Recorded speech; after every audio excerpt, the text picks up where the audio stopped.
Di salah satu penjara di bagian New England, para napi sudah sangat muak makan dengan menu lobster. Di pinggiran pantai New England, lobster ada di mana-mana. Mereka bahkan bisa menyapu pantai yang penuh dengan lobster. Mereka menyebutnya kecoa laut, hewan yang mudah dan murah ditemui, yang di dalam tempurung kepalanya ada kotoran, serta hewan yang termasuk jorok.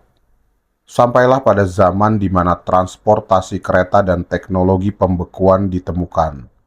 Lobster bisa sampai dengan cepat dan segar ke pemukiman tengah pulau, di mana kaum elit urban tinggal. Informasi yang sampai dan mereka percayai bahwa lobster adalah makanan yang eksklusif dan mahal. Disajikan hanya dengan topping mentega saja, harganya bisa mencapai $80 pada waktu itu.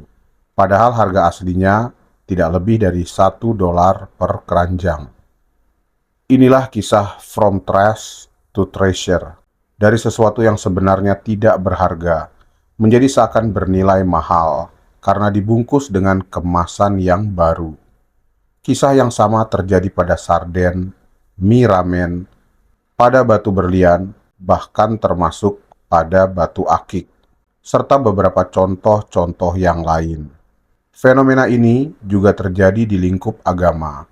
Orang-orang yang lemah dan payah, yang tidak memiliki skill apapun kecuali menjual agama, mereka membungkus agama dengan kemasan-kemasan yang baru, yang kemudian menarik, banyak dinikmati, nyaman, dan terasa seakan ini baik, padahal buruk.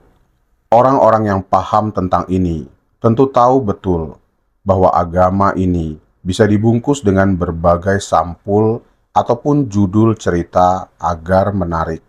Membungkusnya dengan konser, dengan musik, dengan dangdut, dibumbui tips-tips pacaran ataupun percintaan, kajian eksklusif di hotel yang dingin, di ballroom yang mewah, tentunya berbayar dengan HTM yang mahal, dibungkus dengan cerita silsilah keluarga, dibungkus dengan istilah-istilah syar'i, dibungkus gelar-gelar keahlian, gelar-gelar tinggi, padahal beberapa di antara mereka hanya marbot di pondok para santri. Mereka meremix agama ini dengan tren-tren terkini, misalkan skena ataupun culture, padahal yang demikian dalam rangka agama tidak pernah dipahami, tidak pula pernah dilakukan oleh Rasul dan para sahabatnya.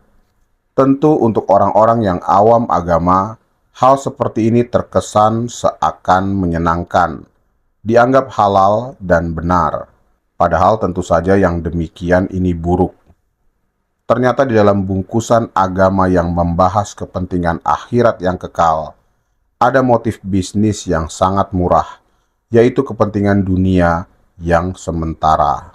Sama seperti lobster, orang-orang yang murah membungkus diri mereka dengan kemasan baru agar terkesan mahal. Namun berbeda dengan lobster, namun berbeda dengan orang-orang yang murahan itu, agama ini sudah pada versi yang amat mahal. The latest update, the newest version. Islam itu sendiri sudah sempurna, penyempurna dari ajaran-ajaran dan pemahaman-pemahaman spiritual sebelumnya. Agama ini sangat amat tidak butuh diberi bungkusan baru, diperbaharui, dimodifikasi, ataupun diberi penambahan bumbu. Justru, orang-orang yang murah yang melakukan hal demikian malah akan menurunkan kualitas isi dan inti dari Islam itu sendiri. Mungkin banyak dari sisi kuantitas jamaah, namun membuat Islam menjadi murah. Islam seakan menjadi agama yang salah difahami. Padahal Islam adalah kebenaran itu sendiri. Islam tidak akan pernah salah. Adapun kaum musliminlah yang salah apabila mengotak-ngatik Islam, yang kemudian salah dalam memahami tentang Islam.